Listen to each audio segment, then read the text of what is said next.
இருந்தாலும் இதில் எனக்கு என்னென்னா, இப்போ தமிழ்நாட்டில் நான் பலதரப்பட்ட கூட்டத்தில் பேசி சமீப காலத்தில் பேசியிருக்கிறேன். இந்த எல்கேஜி யூகேஜி படிக்கிற குழந்தைகள் முன்னாடி என்ன பேச சொல்லுவாங்க, எல்கேஜி யூகேஜி அந்த குழந்தைகள். அப்போ நான் எப்போ முடிக்கணுங்கிறது எனக்கு தெரியும். ஏன்னா அதுக்கு ஒரு அறிகுறி. அந்த குழந்தை என்ன பண்ணணும்னா, மொதல் வரிசையில் இருக்கிறது அப்படி தரையை கீறும். ஏச்சுன்னா அது போதும் அப்படின்னா அதுக்கு முடிச்சுக்கோன்னு அர்த்தம். அதை பார்த்து தான் நான் முடிச்சுக்கிறது வழக்கம். கொஞ்சம் பெரிய ஹைஸ்கூல்னால் யாராவது பசங்க 2-3 பேர் கொட்டாவி விடுவாங்க, அதை பார்த்து அதை முடிச்சுக்கிறது வழக்கம். கல்லூரின்னா விசில் அடிப்பாங்க யாராவது ஒருத்தர் 2 பேர். இப்படி எனக்கு பலதரப்பட்ட எப்போ முடிக்கணுங்கிறதுக்கு அப்படிலாம் அறிகுறி உண்டு. எனக்கு ரொம்ப பிடிச்சது என்னென்னா, இந்த முதியோர் இல்லங்கள் இருக்குது பாருங்கள். முதியோர் இல்லம், பென்ஷனர் அசோசியேஷன்லாம் இருக்குது தமிழ்நாட்டில். எல்லாம் 60-70 வயசுக்கு மேற்பட்டவர்கள். அவங்க கூட்டத்தில் பேசுகிறது தான் எனக்கு ரொம்ப பிடிக்கும். ஏன்னா நான் பாட்டுக்கு பேசிக்கிட்டே இருப்பேன், அவங்களும் அசையாமல் கேட்டுக்கிட்டு இருப்பாங்க. அதுக்கு என்ன காரணம்னா, காது கேட்காது. அது எனக்கு அப்புறம்தான் தெரியும். பேசி முடிச்சுட்டு இறங்கி போனால் அந்த மொதல் பெஞ்சில் உட்காந்துருக்கிற ஒரு நாற்காலில், என்ன சார் முடிச்சிட்டிங்க போல் இருக்கு அப்படிம்பார். அப்படிவார். எப்படி சார் கண்டுபிடிச்சிங்க? அதான் இறங்கி வந்தீங்கல்ல அப்படிவார். அதனால் அது மாதிரி கூட்டத்தில் ஒன்றும் எனக்கு சுத்தமாக யாரும் இருக்கக்கூடாது எதிரில். இல்லைன்னா அந்த முதியோர் இல்லம் மாதிரி அப்படி காது கேட்காதவங்களாம் உட்காந்துருக்கணும். இங்கே அப்படி இல்லை, எல்லாம் ரொம்ப விழிப்போடு இருக்கீங்க, காதை திறந்து வச்சுக்கிட்டு. அது மாதிரி என்ன போன்ற ஆட்களுக்கு கொஞ்சம் இது பேசுகிறதும் என்ன, சில பேருக்கு என்னென்னா பேச்சு மைக்கை பார்த்ததும் எனக்கு எப்போ நேரம் காலம் தெரியாது, முடிக்கிறதுக்கு தெரியாது. அப்படியும் உண்டு பேச்சாளர்கள் பல ரகம். நான் கூட இப்போ ஒரு ஏற்பாடு பண்ணியிருக்கிறேன். என்னுடைய நண்பர் சுபாஷ்னு ஒருத்தர் வந்திருக்கார். அவர்கிட்ட சொல்லியிருக்கேன், நான் எப்போ முடிக்கணும்னு தோணுதோ அப்போ லேசாக தலையை சொறி நான் முடிச்சுக்கிறேன். என்ன கடிகாரமும் கிடையாது, ஒன்றும் கிடையாது. நான் எப்போ ஆரம்பிக்கிறேன் எப்போ முடிக்கிறேன்னு தெரியாதுன்னு சொன்னேன். இதே மாதிரி கும்பகோணத்தில் சமீபத்தில் ஒரு கூட்டத்துக்கு போகும்பொழுது அந்த ஏற்பாட்டாளரை உட்கார வச்சு, நீ முடிக்கணும்னு தோன்றப்ப தலையை சொரியா நான் புரிஞ்சுக்கிறேன்னு சொல்லிவிட்டு, பெரியோர்களே தாய்மார்களேன்னதும் உடனே தலையை சொன்னார். என்னையா அது உள்ளேன்னா, இல்லை இது தலை அரிக்குது அதனால் சொல்லிடுறேன், நீ அது வேறு மாதிரியாக சொல்லுவேன்னு சொன்னார். அப்படி ஒருத்தர் ஏற்பாடு பண்ணி உட்கார வச்சுருக்கேன் எதிரில். அவர் இன்னும் தலைக்கு கையை கொண்டு போகல. மொதல் வரிசையில் உட்கார வச்சுருக்கிறேன். ஏன்னா இந்த பேசுகிறவங்களுக்கு அந்த கூட்டம் பார்த்துட்டா முடிக்கிறது எப்போ முடிக்கிறது என்ன எதுன்னு தெரியாது. அது பேச்சாளர், ஒரு பேச்சாளர் அவர் பாட்டு பேசிகிட்டே இருந்தாராம், ரொம்ப நேரம் பேசிகிட்டு இருந்திருக்கார். பேசிகிட்டு இருந்தால் ஒன்றும் புரியல, நேரங்காலம் தெரியல. அவருக்கே தோணி ஒரு கட்டத்தில் அந்த பேசுகிறவருக்கு, ஐயா மன்னிச்சுக்கோங்க, நான் ரொம்ப நேரம் பேசிட்டேன் போல் இருக்கு, எவ்வளோ நேரம் பேசினேன்னு எனக்கே ஞாபகம் இல்லை, இந்த கை கடிகாரத்தை கூட பார்க்க மறந்துட்டேன், என்னை மன்னிச்சுக்கோங்க அப்படின்னாராம். அப்போ கோபமாக ஒருத்தர் எழுந்திரிச்சு, ஏன்யா கடிகாரத்தை தான் மறந்தேன், பின்னாடி மாட்டிருக்கிற காலண்டரையாவது பார்க்கக்கூடாதா அப்படின்னாராம். அப்போ தான் தெரியுது அவன் வாரக்கணக்கில் பேசிக்கிட்டு இருந்திருக்கான். போன வெள்ளிக்கிழமை ஆரம்பித்து இந்த சனிக்கிழமை முடிக்கிறது மாதிரி அப்படி ஆகிடும். ஏன்னா கடிகாரமும் கிடையாது. அது மாதிரி பேசுகிற பேச்சு ஆனால் பேசுனா என்ன சொல்லுவாங்கன்னா, எந்த பேச்சை கேட்டாலும் ஒரு தன்னம்பிக்கை வரணுமா கேட்குறவங்களுக்கு, அதுதான் நல்ல பேச்சு அப்படின்னு சொல்லுவாங்க. கேட்குறவங்களுக்கு ஒரு தன்னம்பிக்கை, வாழ்க்கையில் ஒரு பிடிப்பு வரணும், தன்னம்பிக்கை வரணும். அப்படிப்பட்ட எண்ணத்தில் தான் அவங்கெல்லாம் நல்ல கருத்துக்களை சொல்ல வந்திருக்கிறாங்க. அது என்னென்னா, ஒரு ஒரு ஒரு ஒரு இளைஞன் எங்கெங்கேயோ வேலை தேடி இருக்கான், வேலையே கிடைக்கல. உடனே ஒரு தண்டவாளத்தில் போய் தற்கொலை பண்ணிக்கணும்னு தண்டவாளத்தில் தலையை வச்சு படுத்துட்டானான். யாரும் வேலை கொடுக்கல, தண்டவாளத்தில் போய் தற்கொலை பண்ணி எடுத்து படுத்துருக்கான். அப்போது 2 பக்கமும் திரும்பி பார்க்குறான், ரயிலே வரல. என்ன தற்கொலை பண்ணால் கூட ரயில் வர மாட்டேங்குது அப்படின்னு சொல்லிட்டு பார்த்துருக்கான். யாரோ ஒருத்தர் பேசிகிட்டு இருக்கார், ஒரு திடலில் கூட்டம், பெரியவர் பேசிகிட்டு இருக்கார். நம்ம அந்த பெரியவர் போய் கொஞ்ச நேரம் அந்த கூட்டத்தையாவது கேட்டுட்டு வருவோம், ரயில் வர்ற பாட்டை காணும், அப்புறம் தலையை வச்சு படுத்துக்குவோம் அப்படி நேராக அந்த கூட்டத்துக்கு போனால் ஒரு திடலில் ஒரு பெரிய மனுஷன் பேசிகிட்டு இருக்கார். தன்னம்பிக்கை, வாழ்க்கையில் இளைஞர்கள் ரொம்ப தன்னம்பிக்கையோடு இருக்கணும் அப்படி இப்படின்னு பேசிகிட்டு இருக்கார். இவன் போய் உட்காந்து கேட்டான். இந்த இளைஞன் 1 மணி நேரம் கேட்டான். 2000 பேர் உட்காந்து கேட்டுக்கிட்டு இருந்தாங்க. உடனே கூட்டம் முடிஞ்சுது, கூட்டம்லாம் கலைஞ்சி போச்சு. அந்த பெரியவர் பேசிக்கிட்டு இருந்தார், அவரை போய் இவன் சந்தித்தான். இளைஞன், ஐயா நான் தற்கொலை பண்ணிக்கணுங்கிற எண்ணத்தோடு வந்தேன், தண்டவாளத்தில் தலையை வச்சு படுத்தேன், ரயில் வரல, அந்த நேரம் உங்கள் பேச்சு குரல் தான் கேட்டுது, நான் உங்கள் பேச்சை கேட்டேன், 1 மணி நேரம் கேட்டேன், கேட்டு முடித்ததுக்கப்புறம் என்னுடைய எண்ணத்தை நான் மாற்றிக்கிட்டேன், நான் இனிமேல் தற்கொலை பண்ணிக்க மாட்டேன் அப்படின்னா. அவர் பேச்சாளருக்கு ரொம்ப பெருமை. இதுதான் ஒரு பேச்சுக்கு அடையாளம், இப்படி தான் இருக்கணும். சரி, அந்த முடிவுக்கு எப்படி நீ வந்தேன்னு கேட்டார். இப்போ உங்கள் பேச்சை இந்த கூட்டத்தில் எவ்வளோ பேர் கேட்டுக்கிட்டு இருந்தாங்க சார் அப்படின்னு கேட்டான். ஒரு 2000 பேர் இருக்கும்பா அப்படின்னார் அவர். அப்போ அந்த இளைஞன் சொன்னானா, ஒரு 2000 பேரை ஒரே நேரத்தில் சாகடிக்கிற நீ உயிரோடு இருக்கிறப்போ நான் எதுக்கு சார் சாகணும்? நான் இது வரைக்கும் யாருக்கும் எந்த கெடுதலும் பண்ணலை, நான் இனிமேல் சாக மாட்டேன் சார்ட்டு போயிட்டானா. அப்படி கேட்குறவங்களுக்கு ஒரு தன்னம்பிக்கை வரணும். அது எப்படியோ வந்தால் போகிறோம். இப்போ எங்கள் பேச்சை கேட்டுவிட்டோம், அந்த ரகத்தில் வந்தாலும் சரி தான். வாழ்க்கையில் ஒரு பிடிப்பு வரணும் அப்படிங்கிறது தான் ஒரு சிறந்த பேச்சுக்கு அடையாளம்னு சொல்லுவாங்க. அப்படி அது பண்ணுறது.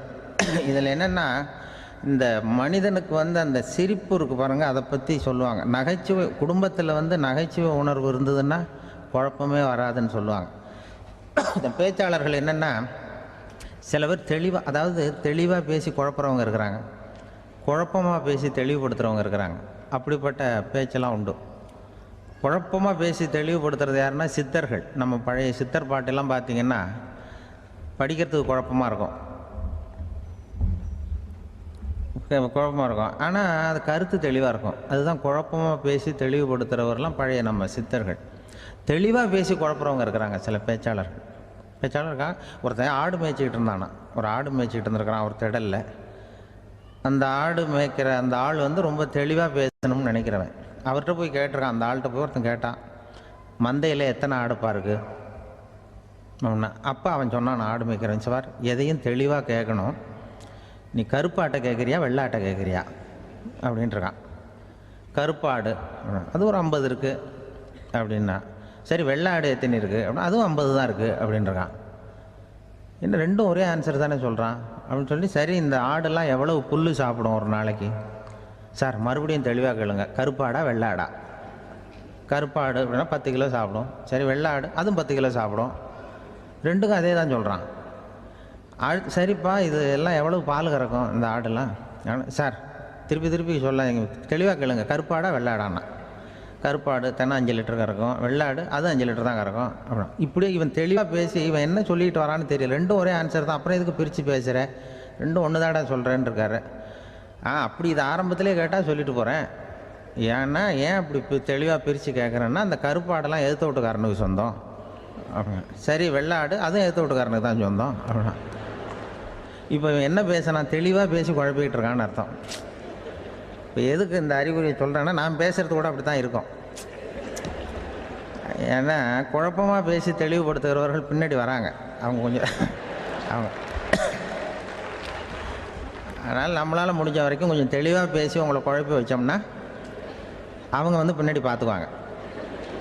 அதுதான் எனக்கு எங்கள் ஊர்லேயே ஒரு பேர், எங்கள் ஊர் நண்பர்கள் கூட இங்கே வந்திருக்கிறாங்க. எங்கள் ஊரில் இருக்கிறவங்க இந்த ஊரில் வேலை பார்க்குறாங்கங்கிறது எங்கள் ஊர் பக்கத்து ஊர் இப்போ தான் தெரியும். வந்த பிறகு நண்பர்கள்லாம் பார்த்தாங்க, எங்கள் ஊர் பையங்கள்லாம் இங்கே இருக்கிறாங்கங்கிறது எனக்கு இப்போ தான் தெரியும். எங்கள் ஊரில் அவங்களுக்கு தெரியும் எனக்கு பேர் என்னென்னா, எல்லாம் நல்லா செய்வேன், கொஞ்சம் பொய் சொல்லுவேன் அப்படிம்பாங்க. அதுக்கு இப்போவும் சொல்லுவாங்க. எங்கள் ஊரில் ஒரு பெரியவர் கேட்டார், உனக்கு சின்ன வயசுலேயே உனக்கு ரேடியோவில் வேலை கிடைக்கும்னு எனக்கு தெரியும்ப்பா அப்படிம்பார் ஒரு தாத்தா. அது எப்படி தாத்தா உங்களுக்கு தெரியும், அவ்வளோ தீர்க்க தரிசனமா? ஆனால் இல்லை நீ சின்ன வயசில் கூட ஒரு பொய்யை கூட நிஜ மாதிரி பேசுவேன், அதனால தான் உனக்கு அங்கே வேலை கிடைச்சிது அப்படின்னு சொல்லுவாங்க. அது மாதிரி இந்த பொய் சொல்கிறதுல கொஞ்சம் அதுதான் என்கிட்ட உள்ள குறையே தவிர, கொஞ்சம் பொய் சொல்லுவேன், வேறு மற்றதெல்லாம் தெளிவாக இருக்கும். இதுவே சொன்னாராம், அதாவது கடவுள்கிட்ட போய் புகார் பண்ணாங்களாம். கடவுள்கிட்ட போய் ஒருத்தர் புகார் பண்ணியிருக்கிறார், நீ படைத்த மனுஷன்லாம் பூலோகத்தில் பொய் சொல்கிறாங்க, ரொம்ப எல்லோரும் பொய் சொல்கிறாங்க, நீ படைத்த மனுஷன் சரியா இல்லை அப்படின்னு கடவுள்கிட்ட போய் புகார் பண்ணாங்களாம். அப்போ கடவுள் சொன்னாராம், என்னை யாரும் ஏமாற்ற முடியாதுப்பா, நான் அதுக்கு ஒரு ரிமோட் கண்ட்ரோல் மாதிரி ஒன்று வச்சுருக்கேன், இங்கே பாரு, எதிர்த்தாவில் பாரு என்ன தெரியுது அப்படின்னா பிரம்மாண்டமான செவுரு, அதில் லட்சக்கணக்கான எலக்ட்ரிக் பல்புலாம் சொருவிருக்கு, அதெல்லாம். அப்போ கடவுள் சொன்னாராம், புகார் சொன்னவனை கூப்பிட்டு, இதை பாருப்பா, எலக்ட்ரிக் பல்பு, பூலோகத்தில் நாம் படைத்த மனிதர்கள் யாராவது பொய் சொன்னால் இங்கே விளக்கு எரியும், எந்த ஏரியாவில் எவ்வளவு விளக்கு எரியுது அப்படிங்கிறத பார்த்து நான் கண்டுபிடிச்சிருவேன், நான் படைத்த மனிதர்களை என்னை ஏமாற்ற முடியாது, எவ்வளவு பேர் எங்கே பொய் சொல்கிறாங்கிறது இந்த விளக்கை பார்த்து கண்டுபிடிச்சிருவேன் நான் கடவுள். இப்படி சொல்லிகிட்டு இருக்கும்பொழுது எல்லா விளக்கம் எரிஞ்சுதான். அப்போ புகார் பண்ணவங்க கேட்டிருக்கான், இது ஏதாவது ஒயரிங்கில் கோளாறாக இருக்குமா சார், இது ஏன் இப்படி எல்லாம் எரியுது அப்படிங்கிறப்ப கடவுள் சொன்னாராம், இல்லை இப்போ பொறு, இப்போ வந்து சிங்கப்பூரில் தென்கட்சி சுவாமிநாதன் பேசிக்கிட்டு இருக்காரு, இன்னும் ஒரு 15-20 நிமிஷத்தில் சரியாக போடும் அப்படின்னாராம். அப்படி சொல்லுவாங்க என்னை பற்றி. கொஞ்சம் பொய் சொல்கிறதுங்கிறது, அதுக்காக உங்ககிட்ட வந்து பொய் சொல்ல முடியாது. நான் பொய் சொல்கிறதுனா அந்த முன்னாடி சொன்னேன் முதியோர் இல்லம், அங்கே வேணால் சொல்லலாம், எதை சொன்னாலும் கேட்க போகிறதில்ல, அப்படி சொல்லலாம். ஏன்னா இப்போ இதில் என்னென்னா, இவங்க ஐயாக்கெல்லாம் இங்கே வந்ததும் பெரியவங்கள்லாம் சொன்னாங்க, முஸ்தபா சார்லாம் சொன்னார், இங்கே வந்து முன்னாடிலாம் எங்கள் மனிதர்கள் எந்த அளவுக்கு இப்போ வந்து ரொம்ப ஆக்கப்பூர்வமாக வளர்ந்துருக்கிறார்கள். முன்னாடிலாம் சினிமா நடிகர்களுக்கு தான் இது மாதிரி கூட்டங்கள்லாம் வரும், சினிமா சம்மந்தப்பட்டவங்களுக்கு இது மாதிரி ஏதாவது நல்ல விஷயங்களை பேசுகிறவங்களுக்கு கூட்டம் வர்றது வந்து ஒரு பெரிய ஆரோக்கியமான அறிகுறி, எங்களுக்கெல்லாம் ரொம்ப மகிழ்ச்சியாக இருக்குது சார்னு சொன்னார். அது இப்போ அதுக்கு தான் வந்திருப்பீங்க, வேறு ஒன்றும் இப்போ எங்கள் முகத்துக்காக வந்திருக்க போகிறீங்க, அப்படி ஒன்றும் கவர்ச்சியான முகமா அதுவும், அதனால் வந்து முகத்தை பார்க்குறதுக்கு தான் வந்திருக்கிறாங்க அப்படின்னு சொல்லி. ஆனால் இந்த ரேடியோவில் நான் கொஞ்ச காலம் வெளியில் தெரியாமல் இருந்தேன். அப்போ என்ன பண்ணுவாங்கன்னா, என்ன வருவாங்க, எங்கள் ரேடியோ ஸ்டேஷனுக்கு வருவாங்க, சார் அந்த தினம் ரேடியோவில் பேசுகிறாரே இன்று ஒரு தகவல், அவர் முகத்தை பார்த்துட்டு போகணும் சார் அப்படின்ட்டு வருவாங்க. ஏன்னா இப்போ தொலைக்காட்சியில் வர்றதில்லை. அதில் என்னென்னா, அப்படி ஒரு தடவை வர்றவங்க அடுத்த தடவை வர்றதில்லை. அப்போ தான் புரியுது, ஓஹோ அவங்க ஆள் யாருன்னு தெரிஞ்சுக்கிறதுக்கு தான் வராங்க, வேறு ஒன்றும் ஒரு பெரிய கவர்ச்சி. அதனால் இந்த கூட்டம் வந்து ஏதோ எங்களுடைய கவர்ச்சின்னா அவர் ஐயா சுகிசிவம் கொஞ்சம் கவர்ச்சியாக தெரிகிறார், அதனால் அவருக்காக அந்த கூட்டமாக வேணா இருக்கலாம், வேறு எனக்கு அந்த நம்பிக்கை இல்லை. ஐயா சாலமன் பாப்பாவுக்கு சுத்தமாக அந்த நம்பிக்கை இருக்காது. அதனால் நாங்கள் வந்து ஏமாந்து போட மாட்டோம், ஏதோ எங்களை பார்க்க தான் வந்திருக்கிறாங்க எல்லோரும் அப்படின்னு. என்ன அவங்களுக்கு கருத்துன்னா, நல்ல குடும்பம், நல்ல மகிழ்ச்சியாக வாழ்வது எப்படி, நல்ல குடும்பத்தை எப்படி நடத்துறது, இது மாதிரி நல்ல கருத்துக்களை இப்போ ஜனங்கள்கிட்ட பரிமாறிக்கணும்னு இந்தியாவிலையும் தமிழ்நாட்டிலையும் சில நிகழ்ச்சிகளை அவங்க நடத்திட்டு இருக்கிறாங்க. ஐயா அவர்கள் கிராமப்புறங்களில் நகர்ப்புறங்கள்லாம் ஜனங்களை கூப்பிட்டு நல்ல விஷயத்தை சொல்லுது. குடும்பங்கிறது இப்போ வந்து ரொம்ப கஷ்டம். இப்போ எப்படின்னா, ஒரு 600 வருஷத்துக்கு முன்னாடி மனுஷனுக்கு இருந்த நெருக்கடி இருக்குது பாருங்கள், ஒரு 600 வருஷத்துக்கு முன்னாடி மனுஷனுக்கு எவ்வளோ நெருக்கடி இருந்ததோ அதுபோல் 40 பங்கு இப்போ அதிகமாகிட்டு தான் கண்டுபிடிச்சி சொல்லியிருக்கிறாங்க. அவ்வளவு நெருக்கடிக்கு மத்தியில் நாம் வாழ்ந்துக்கிட்டு இருக்கிறோம். ஒரு 600 வருஷத்துக்கு முன்னாடி என் தலையில் 1 கிலோ வச்சுக்கிட்டு நின்னேன்னு வைங்க, இப்போ 40 கிலோ வச்சுக்கிட்டு நிற்கிறேன். அப்படி ஒவ்வொரு மனுஷனுக்கும் வாழ்க்கையில் நெருக்கடி அதிகமாக போச்சு. இப்போ இந்த நெருக்கடியில் முன்னாடிலாம் யாரோ ஒருத்தர் தான் தியானம் பண்ணுவாங்க. தியானம்னா ஒருத்தர் 2 பேர் காட்டுக்கு போய் தியானம் பண்ணிகிட்டு இருப்பாங்க 600 வருஷத்துக்கு முன்னாடி. இப்போ வீட்டுக்கு வீடு தியானம் நடக்குது. ஏன்னா அந்தளவுக்கு வாழ்க்கையில் ஒரு நிம்மதி வேணும் அப்படின்னு சொல்லி பண்ணிட்டாங்க. அதுக்கு தான் இயற்கை கொடுத்துருக்கிற ஒரு இயற்கையான வைத்தியம்தான் சிரிப்புங்கிறது. இதை பற்றி பெரியவங்கள்லாம் இப்போ ஆராய்ச்சி பண்ணிகிட்டு இருக்கிறாங்க. சிரிப்புங்கிறது நாம் பிறந்து ஒரு 6 மாதத்தில் தான் முதல் தடவையாக விவரமாக சிரிக்க ஆரம்பிக்கிறோமா. நம்ம பிறந்து 6 மாதத்துக்கு, அதாவது முதல் தடவை சிரிக்க ஆரம்பிக்கிறது ஒரு 6ஆவது வாரம், 1.5 மாதத்தில் தான் குழந்தை வந்து விவரமாக சிரிக்க ஆரம்பிக்குது. அப்புறம் அப்படியே சிரிக்க ஆரம்பிக்கிறோமா. அதெல்லாம் இப்போ கணக்கு எடுத்துருக்குறாங்க. ஒரு குழந்தை ஒரு நாளைக்கு 200 தடவை சிரிக்குதான் ஒரு குழந்தை. பெரியவங்கள்லாம் 15 தடவை சிரிக்கிறாங்களாம். 200 தடவை சிரிச்சுக்கிட்டு இருந்த நாம் அப்படியே குறைஞ்சி 15 ஆகிட்டு. அதனால தான் இருதய நோயெல்லாம் வருது, ஹார்ட் அட்டாக்லாம் வருதுன்னு கண்டுபிடிச்சிருக்கிறாங்க. 200 சிரிப்புக்கு வந்து அது வந்து இயல்புத்தன்மை, மனுஷனுடைய இயல்புத்தன்மை சிரிக்கிறது. அதுக்கு ஜோக்கே தேவைப்படாது. ஆனால் இப்போ காலங்காலமாக நாம் என்ன போதிக்கப்பட்டு வந்திருக்கிறோம்னா, சிரிப்புங்கிறது ஒரு பாவமான செயல். ஒரு முதலாளிக்கு முன்னாடி தொழிலாளி சிரித்தா மரியாதை குறைச்சல், ஒரு கணவனுக்கு முன்னாடி மனைவி சிரித்தா மரியாதை குறைச்சல், அது மாதிரி ஒரு வாத்தியாருக்கு முன்னாடி பையன் சிரித்தா மரியாதை குறைச்சல், ஒரு ஆஃபீஸருக்கு முன்னாடி பியூனு சிரித்தா மரியாதை குறைச்சல், இப்படின்னு சொல்லி சிரிப்புங்கிறது ஏதோ மரியாதை குறைவான செயல்னு காலங்காலமாக நாம் போதிக்கப்பட்டு வந்திருக்கிறோம். இப்போ மரபு ரீதியாகவே அந்த சிரிப்பு வந்து நம்மகிட்ட சிறைப்பட்டு தான், அடங்கி போச்சு. அந்த சிறைப்பட்டு இருக்கிற சிரிப்பை வெளியில் கொண்டு வர்றதுக்கு தான் ஜோக்குன்னு ஒரு சாவியை போட வேண்டியிருக்கு. வேறு இந்த ஜோக்குக்கும் சிரிப்புக்கும் சம்மந்தம் இல்லை. அதை ஏற்கனவே இருக்கிறத வெளில கொண்டு வரதுக்கு ஒரு சாவி மாதிரி உபயோகப்படுதுன்னு இப்போ அதை பற்றி ஆராய்ச்சி பண்ணுறவங்களாம் சொல்கிறாங்க. ஏன்னா சிரிப்புக்கு ஜோக்கு தேவைப்படாது. இப்போ ஒரு குழந்தை தொட்டிலில் படுத்துருக்குன்னு வைங்களேன், குழந்தை தொட்டிலில் இருக்குது, அது முகத்துக்கிட்ட போய் ஒரு கிளுகிழுப்பை ஆட்டுங்க சிரிக்கும். அந்த கிளுகிழுப்பை சத்தமே சிரிக்க வைக்கிறதுல அதுதான் மனுஷனுடைய இயல்புத்தன்மை. அது என்ன ஜோக்காது, சத்தம். ஒரு கிளுகிழுப்பை கொண்டு போய் குழந்தை முகத்துக்கிட்ட ஆட்டினா சிரிக்குதே, அதுதான் இயல்புத்தன்மை. அதே கிளுகிழுப்பே ஒரு தாத்தா மூஞ்சிக்கிட்டு ஆட்டுங்க, கோவம் வந்துடும், அடிக்க வருவார். என்னடா விளையாட்டு இது அப்படிமாரு. ஏன்னா அவர் சிரிச்சுக்கிட்டு இருந்தவர், அப்படி இருந்தவர் ஒரு காலத்தில். ஒரு கிளுகிழுப்புக்கு சிரித்தவர் ஒரு காலத்தில் இப்போ கோவப்படுறாருன்னா அந்த அளவுக்கு நம்ம மாறி போயிட்டே வந்துக்கிட்டு இருக்கிறோம். அதனால் அந்த இயல்புத்தன்மை மாறாமல் இருக்கணுங்கிறது ரொம்ப முக்கியம். அதுக்காக எல்லோரையும் குழந்தையாக்க முடியாது. மனுஷன் எல்லோரும் இனிமேல் வயசுங்கிறது கூட ஆகிட்டே தான் இருக்கும். அதுக்காக குறைச்சிக்கிட்டே போக முடியாது. அதுக்கு யாராவது மருந்து கண்டுபிடிச்சாதான் உண்டு. ஆனால் ஒருத்தர் மருந்து கண்டுபிடிச்சாராம், சொல்லுவாங்க. ஒரு டாக்டர் ஒரு மாத்திரை கண்டுபிடிச்சாராம்.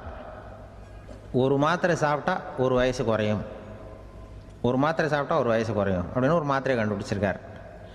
ஒரு பாட்டி அம்மா, 90 வயசு பாட்டி, அது போயிருக்கு. அதே டாக்டர்கிட்ட போய், ஐயா எனக்கு ஒரு பாட்டில் மாத்திரை கொடுங்க, இந்த வயசு குறையிற மாத்திரை அப்படின்றது.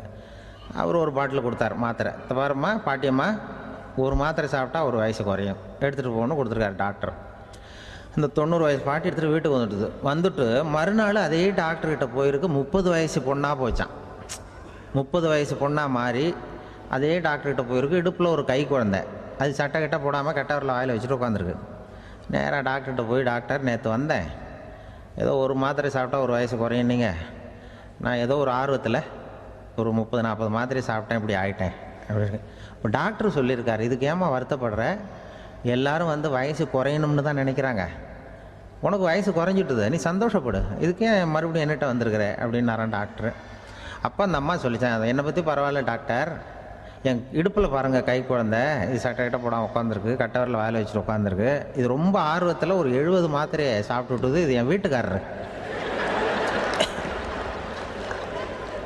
இவர் இடுப்பு விட்டு கீழே இறங்க மாட்டேங்கிறார். நான் எதையாவது கொடுத்து இனிமேதான் வயசை கூட்டி இறக்கி விடுங்க டாக்டர் அப்படின்னு தான். அவர் ஏதோ நமக்கும் இதுக்கும் சம்மந்தம் இல்லைங்கிறது மாதிரி கட்டாரில் வச்சுட்டு அவர் பாட்டு உட்காந்துருக்கார். ஏதோ நமக்கு இந்த உலகமே இல்லை, நமக்கு சம்மந்தம் இல்லைங்கிற மாதிரி உட்காந்துருக்கார். இப்படியே நான் தூக்கிட்டு எங்கே அலையிறது அப்படின்னு தான். அதனால் வயசை குறைக்கிறது இயற்கைக்கு விரோதமாக நாம் பண்ண முடியாது. ஆனால் இந்த இயல்புத்தன்மை மாறாமல் வச்சுக்கலாம். குழந்தை மாதிரி மாற முடியாதே தவிர அந்த குழந்தை தன்மையோடு வாழறதுக்கு கற்றுக்கணும். அதுதான் வாழ்க்கையில் இன்பமாக வாழறதுக்கு வழி. குழந்தைத்தனமாக இருக்கக்கூடாது, குழந்தை தன்மையோடு இருக்கணும்னு சொல்லுவாங்க. குழந்தை தன்மைங்கிறது வேறு, குழந்தைத்தனம்ங்கிறது வேறு. அப்படி ஒரு மாத்திரை கண்டுபிடிச்சிட்டா இப்போ யாராவது ஒருத்தவங்க இடுப்பில் குழந்தைய தூக்கிட்டு போனால் போய் கேட்கணும், ஏம்மா இது ஏன் வீட்டுக்காரரா உன் குழந்தையா அப்படின்னு கேட்டு அதுக்கப்புறம் அவருக்கு வணக்கம் சொல்லணும். இப்படிலாம் ஆகிடும் நிலைமை. இயற்கையை நம்ம மாற்ற முடியாது, அதுக்கு தகுந்தாப்புல தான் நாம் பண்ணணும். குழந்தை தன்மையோடு வாழறதுக்கு குடும்பத்தில் குழந்தை தன்மைங்கிறது எப்படின்னா, இப்போ ஒரு சில பேருக்கு அந்த குழந்தைத்தன்மை உண்டு. ஒரு வீட்டில் ஒரு புள்ள படுத்துருக்கு, அம்மா எழுப்புறாங்க, காலேஜுக்கு நேரமாச்சு எழுந்திருப்பா, காலேஜுக்கு நேரமாச்சு எழுந்திருப்பா அப்படின்ற. அந்த அம்மா அந்த புள்ளை சொல்லியிருக்கு, ஐயோ எனக்கு காலேஜுக்கு போகிறதுக்கே பிடிக்கலம்மா, என்னை தொந்தரவு பண்ணாத, காலேஜுக்கு போகிறதுக்கு எனக்கு பிடிக்கல அப்படின்னு தான். அப்போ அந்த அம்மா சொல்லியிருக்கு, ஏன் உனக்கு காலேஜுக்கு போகிறதுக்கு பிடிக்கல, கல்லூரிக்கு போகிறதுக்கு, அதுக்கு 2 காரணம் சொல்லு அப்படின்னுருக்க. அப்போ அந்த புள்ளை சொல்லிச்சான், ஏன் பிடிக்கலன்னா, கல்லூரியில் இருக்கிற வாத்தியாருக்கும் என்ன பிடிக்க மாட்டேங்குது, ஆசிரியர்களுக்கும். 2வது காரணம், கல்லூரியில் படிக்கிற மாணவர்களுக்கும் என்ன பிடிக்கல, அதனால் நான் காலேஜுக்கு போக மாட்டேன்ற குழந்தை புள்ள சொல்லியிருக்கு. அம்மா அப்படிலாம் நீ இதுக்காக போகாமல் இருக்கக்கூடாது, நீ போய் தான் ஆகணும் அப்படின்னு பிடிவாதமாக அந்த அம்மா பிள்ளைய எழுப்புனாங்களாம். சரி நான் எதுக்கு காலேஜ் போகணும்னு சொல்கிறேன், அதுக்கு நீ 2 காரணம் சொல்லு அப்படின்னு தான் அந்த புள்ள. அப்போ அந்த அம்மா சொன்னாங்களாம், நீ ஏன் காலேஜுக்கு போகணும்னா, முதல் காரணம் உனக்கு வயசு 52, 2வது காரணம் நீ தான் பிரின்சிபால் அப்படின்னு தான். என்ன இருந்தாலும் அவங்க அம்மாவுக்கு அது புள்ள தானே. அதுதான் குழந்தைத்தன்மைங்கிறது. 52 வயசுலேயும் குழந்தைத்தன்மையோடு இருக்கார் பாருங்கள், அதுதான் அந்த குழந்தைத்தன்மையோடு வாழறது தான் வெற்றிக்கு வழின்னு சொல்லுவாங்க. கணவன் இன்றைக்கி நேற்று என்ன யோசிச்சுக்கிட்டு இருக்கிறப்போ உங்கள் ஊர் தொலைக்காட்சியிலேயே ஒரு நிகழ்ச்சி நடந்தது. அதாவது இந்த உறவுகளை பற்றி ஒரு பேட்டி எடுத்திருந்தாங்க. ஒரு அம்மா சொல்லுது, அதாவது கணவன் மனைவியாக இருந்துட்டு அப்புறம் விவாகரத்து வாங்கிக்கிட்டு அதுக்கப்புறம் அந்த அம்மா பேசுகிறத நேற்று தொலைக்காட்சியில் போட்டாங்க. அது என்ன சொல்லுதுன்னா, நாங்கள் கணவனும் மனைவியாக இருக்கிறப்போ எங்களுக்குள்ளே சண்டை வந்துக்கிட்டு இருந்தது, இப்போ விவாகரத்து வாங்கிட்டு இப்போ நண்பர்களாக இருக்கிறோம், இப்போ சண்டையே வர்றதில்லை எங்களுக்குள்ளே அப்படி பாருங்கள். கணவன் மனைவியாக இருந்தப்போ சண்டை வந்து தான், விவாகரத்து வாங்கினது மறுபடியும் நாங்கள் நல்லபடியாக தான் இருக்கிறோம், ஒன்றும் எங்களுக்கு சண்டை வரல. அப்படி இருக்குது இப்போ காலம் போய்கிட்டு இருக்கு. நேற்று அப்படி ஒரு இது. என் கூட வேலை பார்க்குறப்போ ஒரு அம்மா இருந்தாங்க. அவங்க எப்போதும் அவங்க வீட்டுக்காரர் படத்தையே வச்சுருப்பாங்க கையில், பத்திரமா வச்சுருப்பாங்க. அவ்வளவு மரியாதை மதிப்புன்னு சொல்லி நாங்கள்லாம் அவங்கள பெருசாக நினைப்போம். இது எதுக்குமா அவங்க வீட்டுக்காரர் படத்தை பத்திரமா இல்லை கையிலேயே வச்சுருக்கீங்களே, ஆஃபீஸுக்கெல்லாம் எடுத்துகிட்டு வந்து வச்சு அடிக்கடி எடுத்து பார்த்துக்குவாங்க. அவ்வளவு பிரியமாக அவங்க வீட்டுக்காரர் இல்லை. ஆமாம், எனக்கு ஏதாவது பிரச்சனை வந்துவிடுதுன்னா உடனே எங்கள் வீட்டுக்காரர் படத்தை எடுத்து பார்ப்பேன். பரவாயில்லையே இப்படி ஒரு இதாக. ஆமாம், இதை பார்த்துட்டு நினச்சிக்குவேன், இதை விட பிரச்சனை வேறு என்ன இருந்துட போகுது உலகத்தில் அப்படின்னு நினச்சிக்குவேன். உடனே எனக்கு எல்லாம் போயிடும் அப்படின்ட்டு தான். அப்படி ஒரு அம்மா இருந்தாங்க, இப்போ இருக்காங்க, வேலை பார்த்துக்கிட்டு இருக்காங்க. அப்படிலாம் இங்கே இருக்கிற தாய்மார்கள் பெண்கள் யாராவது அப்படி கூட பண்ணலாம். எப்போதுமே உங்கள் வீட்டுக்காரர் படத்தை கையில் வச்சுக்கோங்க. அது ஒரு யோசனை, குடும்பம் குதூகலமாக இருக்கிறதுக்கு அது ஒரு யோசனை. அதே மாதிரி இவங்களும் அவங்க படத்தை வச்சுக்கலாம், வச்சுக்கிட்டு பிரச்சனை வரும்பொழுது பார்த்துக்கணும்.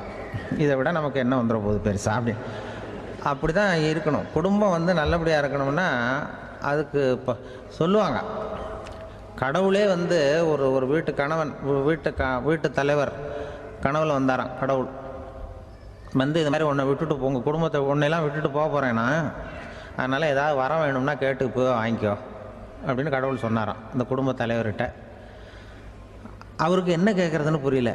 கடவுள் விட்டுட்டு போகிறேங்கிறார், ஏதாவது வரம் கேட்டுக்கோ அப்படின்னு நம்ம என்ன பண்ணுறது, என்ன கேட்குறதுன்னு ஒன்றும் புரியல. குழம்பிக்கிட்டு இருந்தான் அந்த ஆள் கனவுல.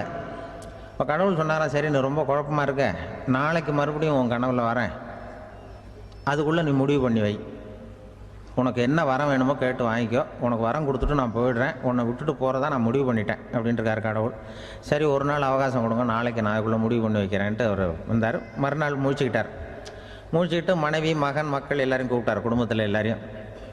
அப்படி வாங்க, இது மாதிரி நேற்று கனவுல வந்தார் கடவுள், நம்மளை விட்டுட்டு போக போகிறாராம், என்ன வரம் வேணும்னு கேட்டு வாங்கிங்கோ அப்படின்னு போய் சொல்லிட்டார். என்ன கேட்குறதுன்னா அப்படின்னு அந்த கணவன் கேட்குறான். இந்த மனைவி சொல்கிறாங்க, என் உடம்பு பூரா நகையாக இருக்கணும் அப்படின்னு கேளு அப்படின்ட்டுருக்கு. அதுக்குள்ளே அந்த ஒரு பொண்ணு ஓடி அப்படிலாம் கேட்காதப்பா கடவுள்கிட்ட, இப்போ இருக்கிற சொத்து எவ்வளோ இருக்கோ அதுபோல் இன்னொரு பங்கு வேணும்னு கேளு அப்படின்னு. அந்த பையன் அவன் வேறு சொன்னான், அவன் அது நமக்கு இது போல் ஒரு 10 பங்காவது வேணும், 2 பங்களா கார் வேணும் அப்படின்னு அவன் ஒரு லிஸ்ட்டை கொடுத்தான். இவர் என்ன கேட்குறதுன்னு முடிவு பண்ணுறதுக்குள்ள அங்கே வேலை செய்கிற அம்மா, ஒரு வயசான அம்மா வந்திருக்கு, வேலை செய்கிற அம்மா. அது சொல்லிச்சான் இவர்கிட்ட, தப்பாரு கடவுள்கிட்ட அப்படிலாம் கேட்காதப்பா, நாளைக்கு வரும்பொழுது என்ன வர வேணும்னா எங்கள் குடும்பத்தில் எல்லாரும் அன்பாக இருக்கணும் பாசமாக இருக்கணும்னு கேட்டு வாங்கிக்கோ, வரத்தை அன்பு பாசம் குடும்பத்தில் எப்போதும் நிலவணும்னு கேட்டு வாங்கிக்கோ, வேற எல்லாம் நம்ம பார்த்துக்கலான்னு அந்த பெரியம்மா சொல்லிச்சான். மறுநாள் அதே மாதிரி படுத்து தூங்கினார். கடவுள் கனவுல வந்தார். கேட்கும்பொழுது இவர் சொன்னாராம், ஐயா எனக்கு எங்கள் குடும்பத்தில் நாங்கள் கணவன் மனைவி புள்ள குட்டி எல்லாம் பாசமாக இருக்கணும் அன்பாக இருக்கணும், இதுதான் எங்களுக்கு வர வேணும் அப்படின்னு கேட்டாராம். இவர் கேட்டதும் கடவுள் தலையை சொரிய ஆரம்பிச்சிட்டாராம். ஏன் என்ன யோசிக்கிறீங்கன்னு கேட்டிருக்காரு. நீங்கள் அன்பாக பிரியமாக இருந்தீங்கன்னா அப்புறம் ஏன் நான் உங்களை விட்டுட்டு போக போகிறேன், நான் ஏற்கனவே இல்லைங்கிறதுனால தான் உங்களை விட்டு போகலாம்னு முடிவு பண்ணியிருந்தேன். இப்போ நீங்கள் ஏற்கனவே பாசமாக இருந்தீங்கன்னா நான் இனிமேல் போக மாட்டேன், அதனால் ஏன் முடிவும் மாற்றிக்க வேண்டியதுதான், உங்கள் கூட தான் இருக்க போகிறேன்னாராம். இப்படி ஒரு கதை சொல்லுவாங்க. அதனால் ஒரு குடும்பத்தில் அந்தந்த உறவு முறைகள் சரியாக இருக்கிற வரைக்கும் எல்லாம் நல்லாயிருக்கும். அங்கே தான் அங்கே இறைவன் வாழும் இல்லம்ங்கிறாங்களே, அதுதான் அதில் அந்த குடும்ப தலைவருங்கிறவர் கணவன் அப்படிங்கிறதுனால அவருக்கு தான் பொறுப்பு. அவருக்கு நிறைய சகிப்புத்தன்மை வேணும், கோபம் வரக்கூடாது, யார் என்ன சொன்னாலும் போகணும். சில கணவன்மார்கள் எது சொன்னாலும் மனைவி தட்டுறதில்லை, அங்கே போனால் போவாங்க, எதுக்கு போக சொல்கிறேன்னு கேட்குறதில்ல, போகிறது, இங்கே வான்னா வர்றது. திருவள்ளூர் மனைவி இருந்தாருன்னு சொல்கிறாங்கல்ல, அது மாதிரி. அது எப்படின்னா ஒருத்தர் சொன்னார், அது அப்படி இல்லை, அதுக்கு ஒரு கதை சொன்னார். ஹிட்லர் வந்தாராம் ஒரு தடவை, ஒரு பெரிய கப்பல் மேலே, கப்பலுடைய மேல் தளத்தில் ஹிட்லர் வந்துக்கிட்டு இருக்கார். ஒரு இங்கிலீஷ் கேப்டன் எதிரில் நிற்கிறான். அவனுக்கு பெரிய ஆச்சரியம், இந்த ஆள் எப்படி இப்படி ஒரு தனி மனிதனாக இருந்துக்கிட்டு உலகத்தையே இப்படி இந்த பாடுபடுத்துகிறார் அப்படின்னு சொல்லி, உன்னுடைய வெற்றிக்கு என்ன காரணம்னு கேட்டாராம் அந்த இங்கிலீஷ் கேப்டன். இப்போ ஹிட்லர் சொன்னாராம், என்னுடைய வெற்றிக்கு காரணம் என்கிட்ட வேலை செய்கிற ஊழியர்கள், நான் கிழிச்ச கோட்டை தாண்ட மாட்டாங்க, நான் என்ன சொல்கிறேனோ அதை உடனே செய்வாங்க, ஏன் எதுக்குன்னு எதிர்த்து பேச மாட்டாங்க, அதுதான் என்னுடைய வெற்றிக்கு காரணம் அப்படின்னு சொல்லி அதை நிரூபித்து காட்டுறேன் பார் அப்படின்னு சொல்லி கையை தட்டினாராம் ஹிட்லர். உடனே ஒரு சிப்பாய் அங்கேருந்து லெஃப்ட் ரைட் போட்டு சல்யூட் பண்ணி நின்னான். உடனே ஹிட்லர் சொன்னாரான், நீ அப்படியே இந்த கப்பல் மேல் தளத்துலேருந்து அப்படி கடலில் விழுந்து செத்து போடா அப்படின்னு பொத்துன்னு குதிச்சுட்டான். எதுக்கு சொல்கிறேன் என்ன இதில், உடனே குதிச்சு செத்து போட்டான். இவருக்கு பெரிய ஆச்சரியம் கேப்டனுக்கு. ஹிட்லர் சொன்னார், இதுதான் என்னுடைய வெற்றி காரணம், தப்பார் இன்னொருத்தனை கூப்பிட்றேன் அப்படின்னு தட்டினா இந்த பக்கத்துலேருந்து ஒருத்தன் வந்தான், லெஃப்ட் ரைட் வந்து நின்னா, நீ இப்படி குதிச்சு செத்து போடா அப்படின்னு பொத்தனை குதிச்சிட்டான். எதுக்கு போக சொல்கிறீங்கன்னு ஒன்றுமே கேட்கல, குதினா உடனே குதிச்சிட்டான். அப்போ ஹிட்லர் சொன்னார், இதே மாதிரி என்னுடைய ஒவ்வொரு ஊழியர்களும் இருக்கிறாங்க, நானும் ஊழியர்களை இழக்கிறதுக்கு தயாராக இல்லை, தப்பார் தயாராக இருப்பேன் எப்போவும், தப்பார் இன்னொருத்தரம் தட்டுறேன்னு இன்னொருத்தர் வந்தார். எதிர்த்தாவில் இருந்து ஒருத்தன் லெஃப்ட் ரைட் சல்யூட் அடித்தான். நீயும் குதிச்சு செத்து போடான்ருக்கார் ஹிட்லர். இவனால் பொறுக்க முடியல, இந்த இங்கிலீஷ் கேப்டன் அனாவசியமாக ஒவ்வொருத்தனாக குதிச்சுட்றானேன்னு சொல்லி ஓடி போய் அவனை குதிச்சிட்டான். குதிக்கிறதுக்கு முன்னாடி பிடிச்சி தனியாக எடுத்துகிட்டு போட்டான். தனியாக எடுத்துகிட்டு போய் அந்த சிப்பாய்கிட்ட கேட்டாரான் அந்த இங்கிலீஷ் கேப்டன், ஏன்ப்பா அந்த ஆள் குதிக்க சொல்கிறான்னா நீ ஏன் எதுக்குன்னு கேட்குறது இல்லையா, உடனே குதித்து செத்து போகிறீங்களே, இதெல்லாம் என்ன அநியாயம் அப்படின்ட்டுருக்கான் அந்த இங்கிலீஷ் கேப்டன் கையை பிடிச்சிக்கிட்டு. உடனே அந்த சிப்பாய்க்கு கோவம் வந்துட்டு தான், உடையா கையை, இவன்ட்ட வேலை பார்க்குறத விட உழுந்து செத்து போகலான்னு நான் குதிக்கிறான், என்ன அனாவசியமாக எதுக்கே இருக்க சொல்கிறேன் அப்படின்னு சொல்லி குதிச்சுட்டானா. அதனால் இந்த உடனே சொல்கிறத செய்கிறாங்க பாருங்கள், அவங்கள நம்பக்கூடாது. கணவன்மார்களுக்கு ஒரு எச்சரிக்கை, சொல்கிறத உடனே செஞ்சுருவாங்க மனைவி, நீ அங்கே போனால் போங்க வரணும் அது ஹிட்லர் மாதிரி நினைக்கிறாங்கன்னு அர்த்தம். இதுகிட்ட பேசிக்கிட்டு இருக்கிறத விட சொல்கிறத செஞ்சுட்டு போடுவோமே, அப்படி சமாளிக்கிற கணவன்மார்கள் உண்டு. குடும்பத்தில் அப்படிலாம் இருந்து சமாளிக்கிறாங்க. குடும்பத்தில் ஒருத்தர் அனுசரிப்பு தன்மைங்கிறது ரொம்ப அவசியம். கணவன் மனைவின்னா அனுசரித்து போகணும்னு சொல்லுவாங்க. அதாவது ஒரு கணவன் அதுக்காக தான் அந்த காலத்துலலாம் ஒரு வீட்டுக்கு மாப்பிள்ளை தேடுறதுங்கிறது ஒரு பெரிய குடும்பத்தை நிர்வகிக்கிற அளவுக்கு ஒரு கணவனாக வரக்கூடிய எப்படி இருக்கணும் அப்படின்னா, அந்த காலத்தில் புலி வேட்டைக்கு போகணும். ஒரு பொண்ணுக்கு மாப்பிள்ளை தேடுறதுன்னா நம்ம தமிழ் பழக்கம் என்னென்னா, காட்டுக்கு போய் ஒரு புலியை வேட்டையாடிட்டு வரணும். அந்த புலி பல்லு அல்லது நகத்தை கொண்டுட்டு வரணும் அந்த இளைஞன். அதை வீட்டில் கொடுப்பான், அதை தான் கட்டி அதை இதாக கட்டுவாங்க, மாலையாக போடுவாங்க, தாலியாக கட்டுவாங்க. அதாவது வீரம் இருக்கா பையனுக்குன்னு பார்ப்பாங்க. ஒரு பொண்ணு வேணும்னா நீ முதல்ல வீட்டுக்கு பொண்ணு கேட்க போகக்கூடாது, காட்டுக்கு போகணும், போய் புளியை கொண்டு வா, அதுக்கப்புறம் தான் உனக்கு பொண்ணு அப்படின்னு சொல்லுவாங்க. இப்போவெல்லாம் ஏன் போகிறது இல்லைன்னா, இப்போலாம் ஒருத்தனை காட்டுக்கு போய் புலிப்பல் கொண்டு வான்னா புலி தான் மாப்பிள்ளையாக வரும். அதனால தான் இப்போ போகிறதில்ல யாரும் காட்டுக்கு. அப்போ பெண்களும் ரொம்ப வீரமாக இருந்தாங்க.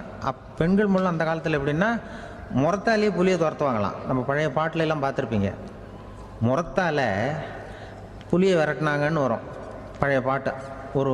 அந்த அளவுக்கு பெண்களுக்கு வீரம். இப்போ கல்யாணம் ஆகி இந்த காலத்தில் ஒரு கணவனை விரட்டிட்டு வந்தாங்களாம் முறத்தை எடுத்துக்கிட்டு. ஒரு மனைவி அவன் பயந்துட்டு வெளில ஓடி வரான், பின்னாடி முறத்தை எடுத்துகிட்டு அந்த அம்மா ஓடி வருது. இவனை தனியாக பிடிச்சி கொண்டு போய், என்னப்பா இந்த மனைவிட்டு இப்படி பயந்து ஓடி வரையே, முறத்தால் துரத்துறா இப்படி வரையே அப்படின்னு தான் அவன் அப்படியே தடுமாறிக்கிட்டு, அதெல்லாம் ஒன்றும் இல்லை, அவன் என்னை புலியாக நினைக்கிறா அப்படின்னு ஒரு பெருமையாக சொல்லிட்டானா. அந்த காலத்தில் புலியை தான் முறத்தால் விரட்டினாங்க, இப்போ புருஷனை விரட்டுறாங்க அப்படின்னு சொல்லி. அப்படி அந்த காலத்தில் கணவனுக்கு ஒரு குடும்பத்தை நிர்வகிக்கிற திறமை இருக்கா, உடல் வலிமை தான் முக்கியம். இப்போ கூட மதுரை பக்கத்தில் ஐயாவுக்கு தெரியும், அந்த இளவட்டக்கல்லுன்னு ஒரு ஊர் எல்லையில் கிடக்கும். ஊர் எல்லையில் ஒரு பெரிய கல் கிடக்கும்.